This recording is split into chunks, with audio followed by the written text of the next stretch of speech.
Assalamualaikum warahmatullahi wabarakatuh.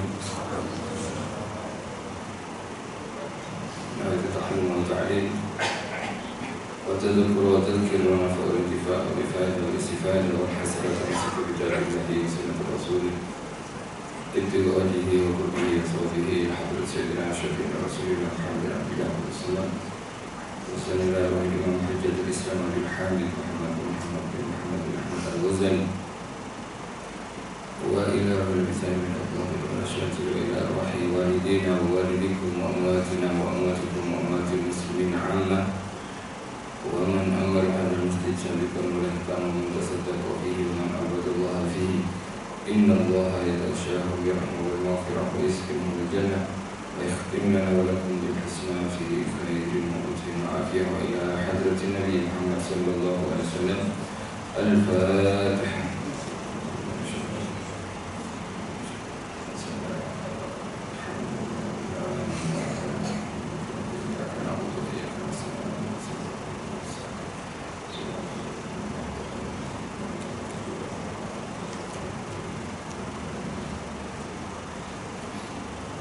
Bismillah, alhamdulillah, wassalatu wassalamu ala rasulillah Sayyidina Muhammad bin Abdullah wa ala alihi wa sahbihi wa mawalah wa la hawla wa la quwwata illa billah. Rabbi shrah li sadri wa yassir li amri wahlul 'uqdatam min lisani yafqahu qawli. Amma ba'du.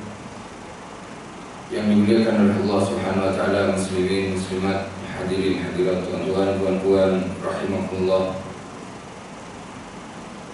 Alhamdulillah, InsyaAllah kita sambil menunggu waktu isyraq dan juga sambil kita beriktikaf di rumah Allah Subhanahu wa taala, kita teruskan pengajian kitab Ayyuhal Walad, kumpulan himpunan nasihat Imam Ghazali kepada anak muridnya, wabil khusus dan untuk kita semua pada umumnya insyaAllah.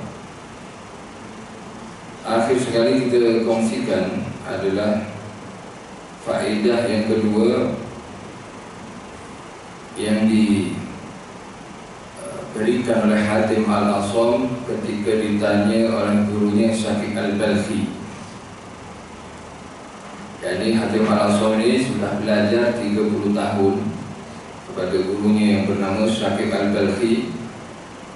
Kemudian akhirnya selepas 30 tahun guru tersebut bertanya kepada anak muridnya, kepada Imam Hatim Al-Asam, selama 30 tahun ini kau belajar kepadaku, apa saja yang kau dapatkan?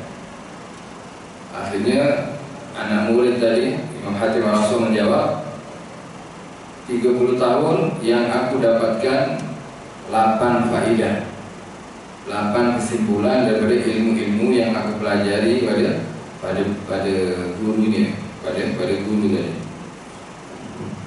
Faedah yang pertama sudah kita kongsikan, seperti juga faedah yang kedua. Yang akhir sekali kita kongsikan faedah yang kedua mengenai firman Allah Subhanahu wa taala, wa amma man khafa maqama rabbih wa nahan nafsa 'anil hawa fa innal jannata hiya ma'wa. Dan adapun orang yang takut akan berdiri di hadapan Tuhannya, dua kriteria ahli surga dalam ayat ini. Man khafa maqama rabbih wa nahan nafsa. Kriteria pertama adalah orang tersebut takut akan berdiri di hadapan Tuhannya, nak menghadap Allah Subhanahu wa taala. Dia gerun, dia takut, dia risau. Kerana apa? Akan ditanya matanya. Ditanya mata yang dia dapat nikmat daripada Allah di hari Sabtu 21 Oktober 2023 semalam. Ditanya pagi mata kau buat apa, siang mata ni kau buat apa, petang, malam dan seterusnya daripada kita akhir balik sampai akhir. Orang ni takut kepada Allah. Maqama wa amma man khafa maqama rabbih, istighfar, astagfirullah, astagfirullah, astagfirullah. Seperti juga dia takut dengan soalan-soalan yang akan ditanya pada tangannya, pada telinganya. Seperti Allah berfirman, al-yawma nakhtimu ala afwahihim wa tukallimuna aydihim. Wa tukallimuna aydihim, ketika mulut sudah ditutup dan Allah memberikan izin untuk tangan ini berbicara. Kau tulis apa ni? Mula daripada balik, bukan setakat hari Jumat, hari Sabtu semalam dan kemarin, tapi sebelumnya kita buat apa dengan tangan ini? Kita tulis apa? Kita pukul orang ke? Kita sedekah ke? Kita tulis fitnah ke? Kita sebarkan keburukan orang ke dengan tangan kita? Wa tukallimuna aydihim. Akhirnya orang seperti ini, wa amma man khafa maqama rabbih.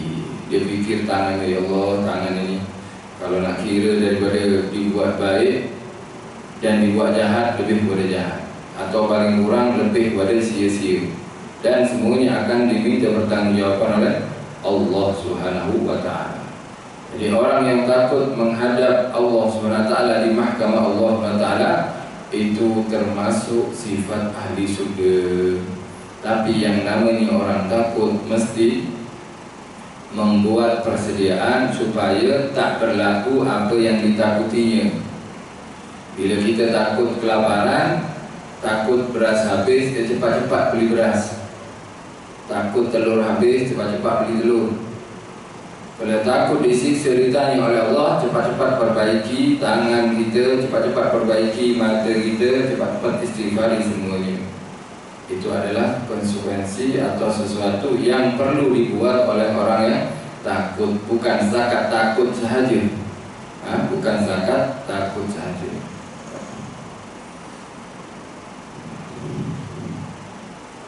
Seperti yang kisah sudah kita kongsikan, seorang yang takut sangat kepada Allah SWT, umat sebelum Nabi Muhammad SAW, diceritakan oleh Rasulullah, sampai-sampai dia berwasiat kepada anak-anaknya, wahai anak-anakku, harta ini banyak, kalian ambil, kalian agihkan di antara kalian.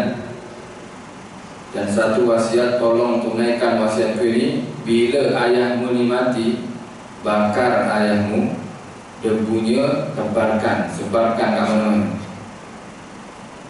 Jadi wasiatnya adalah dia minta dibakar bila dah mati. Ini umat sebelum Rasulullah SAW. Akhirnya di akhirat nanti, di hari kiamat nanti, orang ini akan dibangkitkan oleh Allah Subhanahu wa ta'ala. Kata baginda dalam Sahih Bukhari Muslim. Kemudian dia akan ditanya, wahai fulan, kenapa engkau wasiat kepada anak-anakmu untuk supaya kau ini dibakar, jasadmu supaya dibakar dan debunya supaya ditebar ke mana-mana? Maka hamba itu menjawab, ya Allah, aku buat semua itu kerana aku takut ditanya olehmu. Ditanya tentang hartaku, ditanya tentang mataku, ditanya tentang mulutku, ditanya tentang telingaku, ditanya tentang tanganku, ditanya tentang kakiku, ditanya tentang nikmat-nikmatku kepadaku. Aku takut kepadamu, ya Allah. Pertanyaan itulah yang membuat aku takut, sehinggalah aku berwasiat untuk anak-anakku supaya buat sedemikian. Akhirnya Allah SWT mengatakan, sebab rasa takutmu kepadaku, aku ampuni dosa-dosa. Rasa takut dia kepada Allah. Paling kurang ini kita takut dan ada tindakan apa yang perlu dibuat ketika kita takut kepada Allah. Dan sebab itulah sifat ahli surga. Apa faedahnya kalau kita ibadah tapi masih berani kepada Allah Subhanahu wa ta'ala? Tak akan ada manfaatnya nantinya, sama-sama akan disiksa di sisi Allah. Masya Allah sedekahnya, juga mencuri pun jalan juga. Masya Allah baca Qurannya, mencaci, membawang pun jalan juga. Tak selamat orang seperti ini. Sebab kenapa? Dah tahu membawang itu dosa, dia membawang, tak ada khauf, tak ada takut kepada Allah. Dia suka sedekah tapi juga suka korupsi, mencuri, khianat, dia sama juga akan disiksa oleh Allah SWT. Jadi wa amma man khafa maqama rabbih wa nahan nafsa 'anil hawa. Yang kedua adalah dia menahan nafsunya daripada kehendak buruknya. Kebanyakan kita kalau ibadah mengikuti kehendak nafsu, kebanyakan kita ni kalau ibadah mengikuti kehendak nafsu. Maksudnya apa Ustaz? Maksudnya tengok kita kalau buat sesuatu, bila orang tak nampak kita ni kurang semangat. Jadi nafsu itu jumlah ente nampak, ente akan dikenal, ente akan terkenal. Dibuat ibadah, selalunya akan semangat. Buktinya lagi kalau kita malam dah ngantuk-ngantuk, padahal dah tidur, bukannya kita dikejut oleh Allah terus sholat, tapi kita tarik balik selimut. Tak ada cerita wanahan nafsa anil hawa, menahan kehendak nafsunya yang mengajak tidur balik. Tak ada gitu. Sebab kenapa? Tapi alhamdulillah kita masih diberi kekuatan untuk menahan nafsu, sehinggalah kita sholat berjamaah subuh. Oleh itu seorang ulama Imam Haddad yang kita baca kitabnya malam tadi, pernah didatangi seseorang. Orang ni nak bina masjid, banyak duit ni. Berkata oleh Imam Haddad, saya ni banyak duit, tolong carikan tempat supaya saya ni boleh bina masjid di tempat tersebut. Yang tempat yang memerlukan masjid, sebab Imam Haddad kan berdakwah. Jadi tahu mana-mana kawasan yang perlu yang memerlukan masjid. Sehingga Imam Haddad menyanggupi kepada orang tersebut dan berkata, ya ada, ni di kampung ini dia tak tahu kampung mana. Di kampung ini tak ada masjid. Kalau awak bina masjid di sana, maka pahala akan mengalir kepada awak. Jadi kalau memang nak bina masjid, bagi duit itu kepada saya. Nanti kalau dah siap, saya akan beritahu masjid dah siap. Kata orang tersebut apa? Tak, saya perlu tahu kampung mana. Jadi dia nak datang sana, nak cek. Kemudian kalau boleh, nama masjid itu nama saya. Jadi ada nafsunya. Tak ada hawa nafsunya. Kadang ibadah kita ni seperti itu, ingin pahala ke atau setakat ingin perkara lain. Ingin pahala ke atau ingin perkara lain. Kalau pahala, bagi je duit. Bina masjid, jadi masjid dapat pahala. Tapi sebab orang ni ada rasa ingin terkenal atau ingin dikenang, akhirnya dia berkata, tak boleh lah, saya kena datang dan masjid itu kena nama saya. Jadi kalau masjid itu orang tersebut namanya Ahmad, dia masjid Ahmadiyah, atau masjid apa. Alasan kan kebanyakan orang seperti ini ya, ibadahnya ingin diketahui oleh orang lain. Itu wanahan nafsa anil hawa.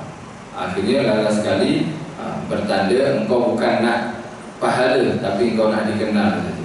Akhirnya Haddad bawa balik duitmu, belajar lagi ikhlas kerana Allah Subhanahu wa ta'ala.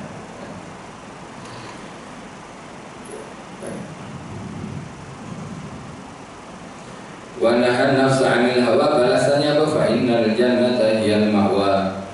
Dan sesungguhnya surgalah balasan dia atau tempat tinggalnya. Orang yang ada rasa takut kepada Allah dan selalu menahan hawa nafsunya ingin memaki, nafsunya ingin bahkan memukul, ya, tak jalan-jalan kereta depan, sudah kita kongsikan, geram gitu. Wanahan nafsa anil hawa, tak jalan diam, bersabar. Mungkin orang ini banyak pikiran, ya, bila api belum bayar lagi kot, ya. Alhasil suuzon husnuzon gitu, sehingga tak ada kita sampai menyakiti orang, menyakiti orang lain. Wanahan nafsa anil hawa, seperti Sayyidina Ali, ya, ketika berperang, kemudian ketika berperang musuh dah dapat dilumpuhkan olehnya, musuh tersebut meludahi muka Sayyidina Ali. Sayyidina Ali mukanya diludahi. Ketika muka Sayyidina Ali diludahi, ditinggalkan musuh. Sepatutnya dia senang nak mencantas leher musuhnya, itu mudah saja. Akhirnya para sahabat yang melihat itu pelik, kenapa Ali tak bunuh orang tu, padahal dia dah meludah ke mukanya. Selepas peperangan ditanya, jadi aku tengok kau berperang nanti tadi dengan orang ni, kenapa kau tak bunuh dia, padahal dia meludah ke mukamu.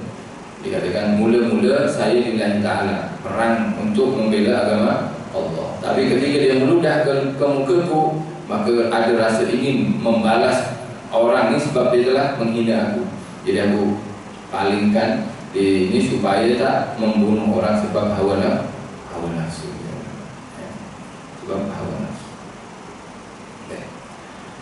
Kemudian ada pun faedah yang sekarang adalah faedah yang ketiga. Berkata Imam Hatim Al-Asam, sesungguhnya aku melihat setiap orang berusaha untuk menghimpunkan harta benda dunia ini sebanyak-banyaknya. Ini pengalaman yang dilihat di dalam masyarakat. Kebanyakan orang kan soal itu, dihimpun hartanya, dihimpun rumahnya, geran tanah, tanah kat mana-mana ada, sampai ada 7, sampai 10. Ada tanah rumah, ada tanah kebun, ada tanah sawah, bendang. Seperti juga keretanya, seperti juga barang kemasnya. Semua dilihat oleh Imam Hatim Al-Asam suka menghimpun harta benda dunia. Kemudian lalu ia menahannya, ditahan, disimpan dan tak keluar-keluar, dan tidak mau menyumbangkannya. Jadi setakat disimpan saja. Duit yang berjuta-juta disimpan, geran yang berpuluh-puluh disimpan, rumah yang sangat banyak disimpan. Kalau sekali dia pula mati, tak dapat menikmati semuanya. Tapi hisabnya, tanggung jawabnya akan disoalkan kepada orang yang mengumpulkan tadi. Maka dikatakan, lalu aku memikirkan akan firman Allah SWT yang berbunyi, ma indakum yanfad wa ma indallahi baq. Surah An-Nahl ayat 96. Yang mana arti dari firman Allah ini, apa yang ada di sisimu akan habis. Ya imma dia habis, atau engkau yang akan habis. Kan dunia ini seperti itu kan. Imma dunia ini akan meninggalkan kita bankrupt, naudzubillah dzalik, atau kita yang akan meninggalkan dunia. Pilihannya dua, dia akan berpisah juga dengan harta dunia. Apa yang ada di sisimu akan habis, dan pahala yang ada di sisi Allah itu adalah kekal. Dan sesuatu yang di sisi Allah adalah kekal. Lalu aku pun terus suka mengorbankan apa juga yang aku dapatkan daripada harta benda dunia, dan aku suka memberikannya di kalangan fakir dan miskin, supaya harta benda itu menjadi pahala yang tersimpan di sisi Allah Subhanahu wa Ta'ala. Akhirnya kesimpulannya oleh Imam Hatim Al-Asam disimpulkan, kalau nak kekal harta yang kita miliki, serahkan atau agihkan atau berikan, tabung ke tabung akhirat, dengan cara membantu fakir miskin, dengan cara kita memberi nafkah. Nafkah kita alhamdulillah bagi suami yang bekerja untuk beri nafkah kepada istrinya, pada anaknya, pada orang tuanya, membantu orang seperti ini semuanya adalah tabungan dia, tabung dia nanti di akhirat yang akan riba, maksudnya akan bertambah lagi. Allah suka riba kalau di akhirat, ya. Kalau bank dunia riba dia haram, tapi kalau bank akhirat, Allah punya bank ini ribanya halal. Bank manusia haram ribanya, tapi kalau bank akhirat memang Allah akan buat riba, kau riba dia. Menabung 1.000, Allah mungkin balas sampai 700.000. Kita simpan 1.000, Allah kemungkinan 700.000 bahkan lebih. Minimum 1.000 itu dapatnya 10.000 nanti. Itu udah berapa ratus dia punya pulangan itu. Oleh sebab itu, hati-hati dengan harta-harta yang kita dah tak memerlukannya, harta-harta yang tak memerlukannya. Memang Rasulullah SAW pernah ditanya oleh Amr bin As. Amr bin As ini ketika memikirkan ayat ini, dan dia memiliki harta yang banyak, akhirnya dia berkata kepada Rasulullah ketika masih sakitnya dan dijenguk oleh Rasulullah, ya Rasulullah, saya teringin harta saya ini nak saya sumbangkan di jalan akhirat semuanya. Tapi Rasulullah tak mengizinkan, tak memberi kebenaran kepada Amr bin As. Semuanya terlalu banyak ya Amr. Kalau macam tu saya nak sumbangkan 2/3. Banyak ya Umar bin As. Setengah banyak juga. Akhirnya ada sekali yang lepas adalah 1/3, dan itulah yang boleh diinfakkan oleh orang yang tengah sakit, lebih-lebih sakitnya itu bersambung dengan kematian. Jadi bila ada orang yang tengah bukan nazak dah tak boleh cakap sudah. Orang yang sakitnya dah tenat, dah sakit dah teruk istilahnya, dah parah sakitnya, kemungkinan orang ini tak lama lagi akan mati. Kemudian ketika sakit tersebut dia berkata, rumah saya berikan kepada madrasah ini, kereta saya berikan madrasah ini, tanah saya berikan kepada masjid ini. Semuanya tak sah, melainkan hanya 1/3 daripada hartanya. Dan itulah yang didewankan atau tercantik dalam syariat kita, dalam ilmu fikah. Jadi Amr bin As tidak dibenarkan oleh Rasulullah SAW sebab dia sakit dan sememangnya lepas itu dia meninggal. Yang dibenarkan hanya 1/3. Kenapa Rasulullah tak memberikan Amr bin As kebenaran untuk mensedekahkan semua hartanya, padahal Nabi membenarkan Sayyidina Abu Bakar menyedekahkan semua hartanya? Sayyidina Abu Bakar ketika membawa hartanya semua disedekahkan kepada Nabi, sebab Nabi nak berangkat perang. Nabi tak tanya apa-apa. Bahkan Nabi tanya, ya Abu Bakar, ini semua banyak ni, agaknya ini semua hartamu? Betul ya Rasulullah, ini semua harta saya. Lepas itu kau tinggalkan apa dengan anak istrimu? Saya tinggalkan Allah dan Rasulnya. Nabi terima. Sebab kenapa? Ada perbezaan, dikarenakan Nabi tahu Sayyidina Abu Bakar, Nabi tahu juga keluarga Sayyidina Abu Bakar. Semuanya imannya kuat kepada Allah dan Rasulnya, kukuh, teguh dan sangat kuat kepada Allah dan Rasulnya, sehingga Nabi tak risau. Adapun Amr bin As, ini Rasulullah bukan Amr bin As itu tak kukuh imannya, Amr bin As Masya Allah, tapi ditakutkan anak-anaknya, sehingga Nabi berkata, jangan kau tinggalkan anak keturunanmu sampai meminta-minta, sedangkan dia boleh dapat harta. Istilahnya kita kalau sedekah bukan semestinya 100%, kan? Ada seorang penceramah memang bila cakap tentang sedekah, kalian nak kekal harta, itu jam-jam yang di tangan ni nak kekal lah, pakai jam di akhirat, keluarkan sini, ni tabung, terus diminta di tempat. Ada duit berapa di poket, tengok dia ATM berapa, siap bawa untuk keluarkan duit. Bahkan diminta semuanya. Ya, itu perompakan namanya. Alhasil kita ni kalau tak kalau dibiarkan ya, itu memang akan kedekut sebetulnya. Kita akan kedekut. Paling kurang apa Ustaz? Ya paling kurang kita seperti ramai orang yang mengatakan, Ustaz ni akhirat sajalah, seakan-akan tak nak hidup di dunia. Saya ni nak imbang dunia dan akhirat Ustaz. Paling kurang 50-50. Dan saya akhirat, saya ibadah. Dunia pun kita enjoy juga, menikmati. Boleh, tak apa. Tapi masalahnya itu setakat statement saja, ucapan saja, buktinya tak ada. Kalau buktinya ada, coba buktikan. Sekarang awak cakap tentang dunia berapa jam? Tidur yang karena untuk dunia ni berapa jam? Okey, baca Quran berapa jam? Tak ada imbangnya. Solat berapa minit? Solat 5 minit kali 5, 25 minit. Padahal kita ada 24 jam.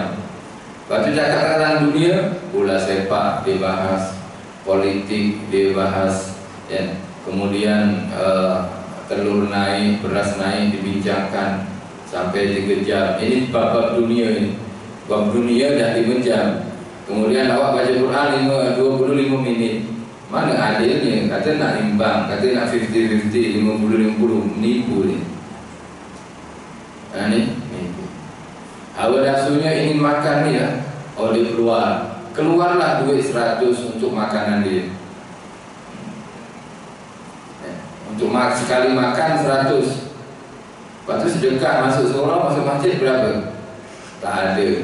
Dan RM3 dia kata nak imbang, dia kata nak 50-50. Kalau awak keluarkan untuk dunia awak ni 100, keluarkanlah untuk akhirat 100, baru 50-50.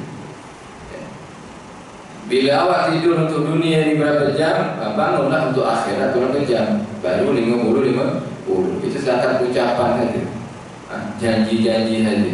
Janji tapi tak dijawab, janji-janji manis. Seperti orang yang nak dipilih ya, janji-janji dulu. Lepas terpilih jadi menantu, habis janjinya lupa semua menantu. Menantu lah, bukan menteri. Menantu ya. Ayah mertua saya janji nanti saya akan bagi ayah mertua setiap bulan sekian-sekian. Masya Allah, seronok ayah mertua dia. Bolehlah bencin awal ni. Dan sekali tak dibagi oleh menantunya. Ya itulah kita. Orang yang zakat boleh cakap.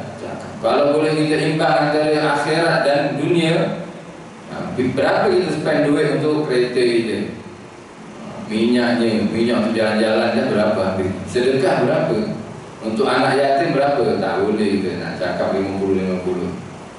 Tapi Masya Allah, Nabi Muhammad SAW untuk akhirat bukan 50-50, tapi 100% untuk akhirat. Oleh sebab itu kita usulkan, kalau kita sayang dunia kita ni, harta kita, sedekahkan. Lan tanalul birra hatta tunfiqu mimma tuhibbun. Lan tanalul birra, tak akan pernah mendapat bir. Bir ni bukan bir yang haram tu, bir ni kebaikan atau surga. Hatta tunfiqu mimma tuhibbun, sehinggalah dia menginfakkan sesuatu yang dia cintai. Sebab apa? Sebab itulah melawan hawa nafsu. Tapi jangan lupa, anak-anak kita pun perlu dididik, bukan setakat duit saja, bukan setakat kerja saja, bukan setakat rumah saja. Perlu dididik supaya menjadi orang seperti kita paling kurang. Kalau kita orang baik atau dididik lebih baik daripada kita, sehinggalah nanti dia akan meneruskan amalan kita atau lebih baik daripada kita, insya Allah. Ya Allah. Jadi akhirnya Imam Hatim Al-Asam, setiap ada harta akan diberikan kepada fakir miskin. Karena harta yang diberikan kepada fakir miskin akan kekal di sisi Allah Subhanahu wa taala, dan diberikan kepada jalan Allah Subhanahu wa taala. Sebab semua yang diinfakkan kerana Allah dan di jalan Allah akan kekal di sisi Allah Subhanahu wa taala. Seperti itu juga kesehatan kita, kita kena manfaatkan, jangan gunakan pada perkara yang sia-sia. Bukan yang dosa ni akan binasa gitu, tapi yang sia-sia pun jangan. Seperti sabda Rasulullah SAW, min husnul islamil mar'i tarkuhu ma la ya'ni. Tanda baiknya Islam seseorang adalah dia meninggalkan perkara yang sia-sia. Kalau benda lagu-lagu tak tahu buat apa, ingat kita ini lagu ni, terus ucapkan zikir atau terus berzikir kepada Allah SWT. Jangan segan, astagfirullah, astagfirullah, astagfirullah, astagfirullah, subhanallah, subhanallah. Kalau nampak lagu sudah. Kadang kita tak sedar, kalau lupa Allah maafkan. Masalahnya kalau sedar, dah tahu kita tengok phone je, tak ada manfaat pun, tak dapat duit, tak dapat pahala dari phone. Habis masa je, kurang tidur je, akhirnya kurang sehat, boleh sakit je. Benda ni lagu sudah, bahkan boleh membahayakan kita. Lebih-lebih kalau tengok maksiat haram, itu kalau haram wajib ditinggalkan. Yang lagu saja sudah letak je phone, kita tidur je, letak je phone, tengok kawasan sekitar kita, tengok bunga depan rumah tu dah potong ke belum, tengok sampah dah buang ke belum, itu lebih manfaat kepada kita. Sebab Islam suka orang yang aktif. Bahkan dianjurkan bagi orang yang sudah kemas rumahnya, kemudian dia tak tahu nak buat apa, nak solat dah penat, baca Quran pun dah sudah, rumah dah kemas, dikatakan kain tu, baju yang tidak tersusun, turunkan balik, lipat balik. Supaya apa? Supaya dia kerja. Nak tidur pun dah tak boleh kan? Buat aja. Tapi kita tak ada dah sampai itu. Melambat tu baju kotor nak belakang, tak gosok pun dah banyak. Sebab kenapa? Sebab Nabi pun berlindung minal ajzi wal kasal. Allahumma inni a'udzubika minal ajzi wal kasal. Ya Allah, saya berlindung kepadamu daripada ajiz, lemah nak buat baik, lemah nak buat benda yang manfaat, wal kasal dan malas. Budak sekarang ni memang kena sabar lah, sabar lebih gitu. Lepas makan aja letak. Jadi umit tu ibu dia umit lah. Siapa nak basuh pinggan ni? Ibu lah. Siapa nak basuh baju ni? Ibu lah. Ayah lah, ibu lah. Ayah. Jadi umit dia ibu ayahnya. Itu kita bukan tak reda kepada anak yang kita sayang dia lah, tapi sayang kita kena mendidik dia. Bagi tahu lepas makan basuh supaya tak malas. Itu baju sekolah basuh, ajarkan cara basuhnya, sucikannya, supaya nanti kalau peka orang ni jadi peka nanti. Tengok ada sampah tu di depan bilik tu, ambil kutip sampah tu. Jadi dia peka, kalau nampak kotor dia ambil. Kalau budak sekarang mana dia nak nampak, tengok jalan pun tak ada, tengok phone ni, tengok phone baring. Ada lalat kat hidung dia, panggil bibi dia, bibi, dia ada apa tuan? Tolong halaukan lalat kat hidung saya ni. Nak halau lalat tu panggil bibi dia. Sebab kenapa? Malasnya sudah dipunca ni. Ini mungkin dia masih kecil, tapi habit macam ni, kebiasaan seperti ini akan tak baik untuk masa depannya. Jadi latih anak kita untuk buat satu aktiviti, aktif istilahnya. Suka basuh pinggan, suka bersih-bersih. Kalau tak ada, suka urut emak dia, suka urut ayah dia. Kan seronok ayah kalau dia. Ya jangan disiksa 24 jam tadi ya. Nanti lepas basuh pinggan suruh basuh baju dah kering, angkat, gosok, lipat. Ini penyiksaan ini sudah. Dia tak sampai macam itu juga. Ada masanya budak ini suruh kita bermain phone tak ada masalah, tapi kena ada waktu supaya menjadi manfaat hidupnya, manfaat umurnya, tak ada sia-sia. Lebih-lebih kalau dia buat amal baik seperti berbakti oleh kedua orang tuanya, maka umur tersebut akan kekal di sisi Allah Subhanahu wa Ta'ala. Itu faedah yang ketiga. Jadi apapun yang kita sayangi dan kita nak kekalkan abadi sampai abadi, nak abadikan perkara tersebut, maka gunakanlah di jalan Allah Subhanahu Wa Taala. Macam mana Ustaz, saya punya suara ni masih ada lagi, saya nak kekal suara saya. Buat baca Al-Quran, buat bagi nasihat, buat zikir kepada Allah. Nanti suara yang Allah berikan kepada awak akan awak ambil hasilnya nanti. Mata yang masih sehat ni boleh melihat, tak pakai spek mata. Saya dah pakai spek mata ni. Buat pandang Al-Quran. Jangan nanti kalau dah tak nampak, spek mata dah tebal sangat, baca macam ni dah tak boleh laju dah baca. Jangankan baca, tengok pun slow. Jadi semuanya kurniaan Allah SWT yang diberikan kepada kita, kalau nak abadi, kekal dan kita merasakan hasilnya, gunakanlah di jalan Allah SWT.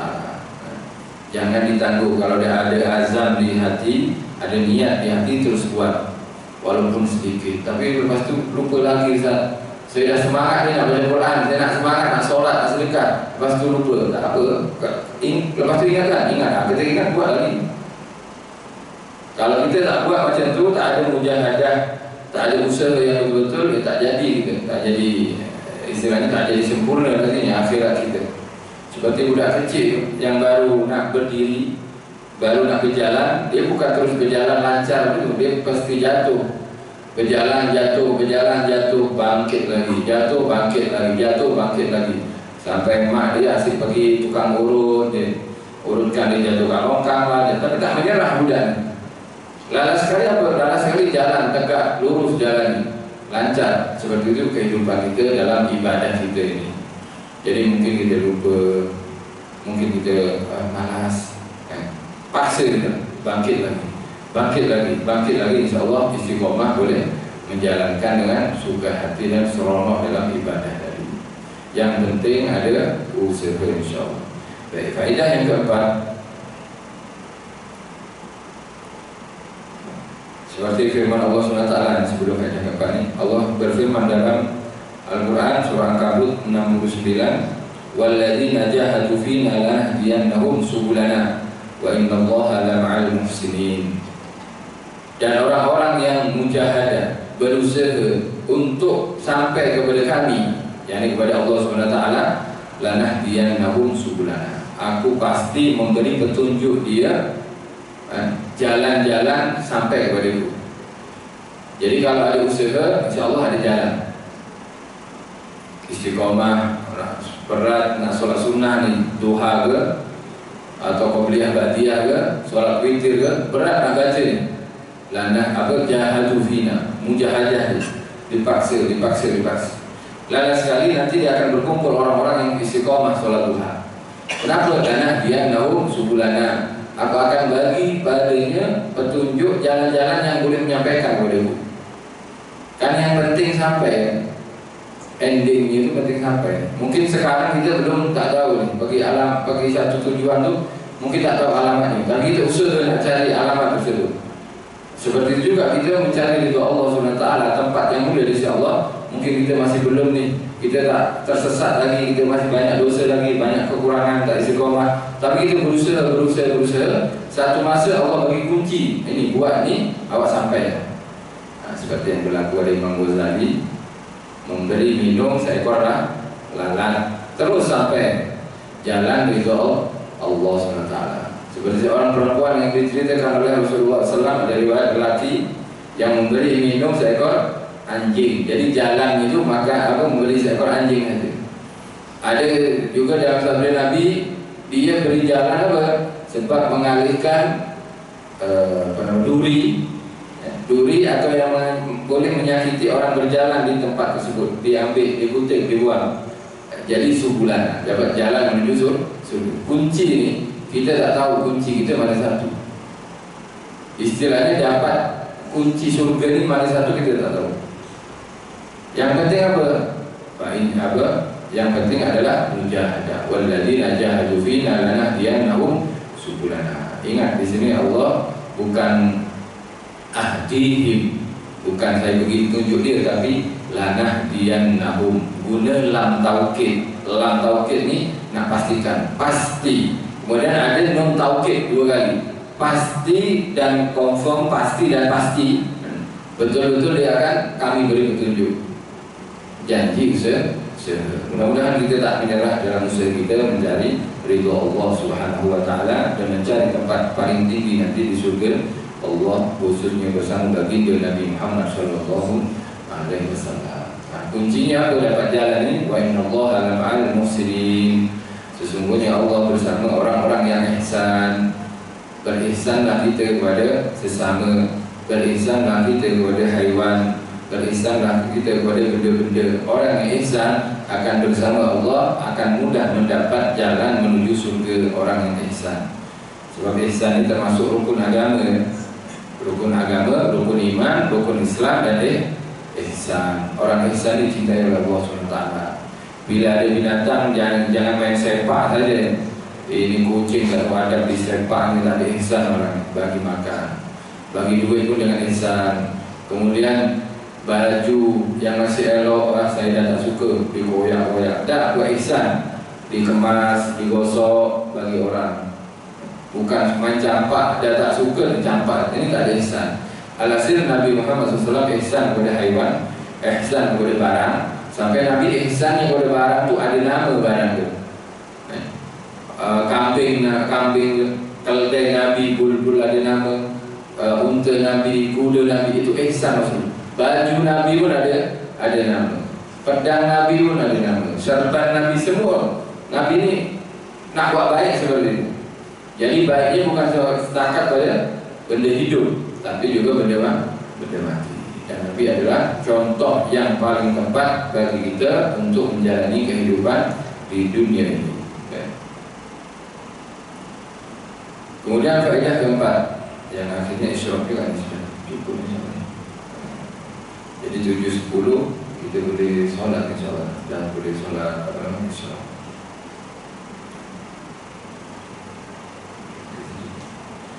Dikatakan faedah keempat, sesungguhnya aku melihat sebagian daripada makhluk ini ada yang menyangka bahawa kemuliaan dan keagungan itu adalah terletak pada banyaknya pengikut, lalu ia tertipu dengan cara berfikirnya. Ini mengenai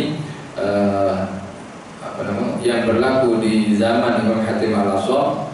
Orang ni nak cari kemuliaan, tapi cari kemuliaan itu salah dia. Ada cari kemuliaan yang ramai pengikut. Jadi buat baiknya di hadapan orang saja supaya orang tu ikut dia. Kita akan bahas, dan sekali kita ketahui bahwasanya orang yang paling mulia adalah orang yang paling bertakwa di sisi Allah SWT. Inna akramakum indallahi atqakum. Sesungguhnya orang yang paling mulia di antara kalian adalah orang yang paling bertakwa di antara kalian. InsyaAllah kita akan sambung pada keempat ini pada pertemuan akan datang. Wallahu a'lam bishawab.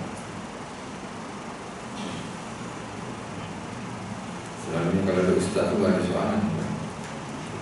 Ustaz hadir.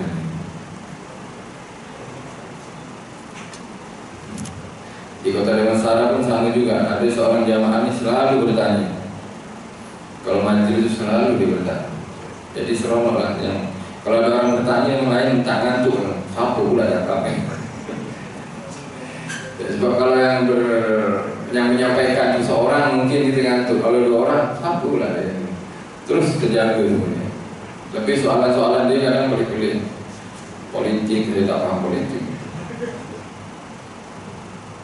Tapi hasil itulah manusia kita kena bersabar dan memahami, insyaAllah. Ya, insyaAllah kita tutup dengan doa sebelum kita sholat isyraq. Bismillahirrahmanirrahim. Alhamdulillahirabbil alamin. Allahumma shalli wa sallim ala sayyidina Muhammadin wa ala ali sayyidina Muhammad. Rabbana anfa'na bima 'allamtana, rabbi 'allimna alladhi yanfa'una, rabbi faqihna wa faqih ahlana wa qarabatina fi dinina wa ahli putri unsa wa dzakar. Rabbi waffiqna wa waffiqhum lima taqtadi qawlan wa fi'lan karama, warzuqil kulla halalan daima wa akhirna ta'ala nukhda bil khairi wa nukfa kulla syarr. Rabbana aslih lana kulla syu'un wa qirra bil ridha minkal uyun. Waqdi anna rabbana kulla duyun qabla an ta'tiyana rusulun wa qir wastur anta akramu man sabar. Wa salatullahi tawshal mustafa madinal haqi da'ana wal wafa bitabin bihi linasi shifa wa ala al-ali kirami syurafa wa ala sahbihi masawbihi al-gura. Allahumma hdina bihudak waj'alna mimman yusari'u fi ridak wa la tuwallina waliyan siwak wa la taj'alna mimman khalafa amraka wa asak. Wa hasbunallahu wa ni'mal wakil wa la hawla wa la quwwata illa billahil aliyyil azim. Sallallahu alaihi wasallam. Alhamdulillahirabbil alamin. Al-Fatihah.